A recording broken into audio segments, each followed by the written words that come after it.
Tout au long de notre marche avec le Christ, le diable cherchera à nous tenter par tous les moyens.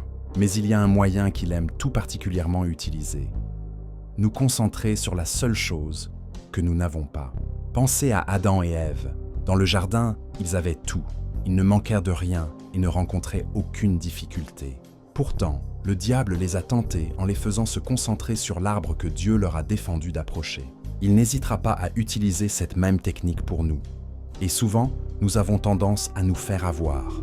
Il nous fera nous concentrer sur nos problèmes, nos peurs, nos besoins, nos manques, et nous passerons à côté de tout ce que nous avons déjà. Alors, profitons de ce que nous avons, car Dieu nous permet d'avoir une famille, des amis, une maison, de la nourriture et toutes sortes de biens. Il nous les accorde chaque jour, librement et gratuitement. Et nous continuons de rester concentrés sur ce que nous n'avons pas. Dans la Bible, quand Pierre a marché sur l'eau pour rejoindre Jésus, il tenait bon quand il gardait son regard fixé sur lui. Mais c'est en détournant le regard et en se concentrant sur la tempête que Pierre a coulé. Alors, gardons toute notre attention sur Jésus, car quand on se concentre uniquement sur lui, tout se calme. Utilisons notre énergie et notre temps dans la prière et la lecture de la Bible plutôt que dans les distractions et la peur. Le téléphone que vous tenez entre vos mains est sans doute la première arme que le diable exploite pour vous éloigner de Dieu. Alors, éteignez-le, rangez-le, et ne le laissez pas vous distraire et détruire votre relation avec Dieu.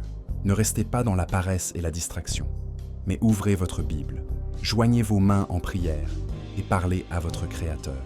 Concentrez-vous uniquement sur Jésus, pas sur ce qui vous stresse et ce que vous ne pouvez pas contrôler, car toutes ces choses sont entre les mains de Dieu. Rassurez-vous et ayez confiance en lui, car il a promis de faire concourir toutes choses à notre bien. Pas une seule chose, mais toutes choses. Tout ce qu'il fait est bon, son timing est parfait et ses plans sont bons pour nous.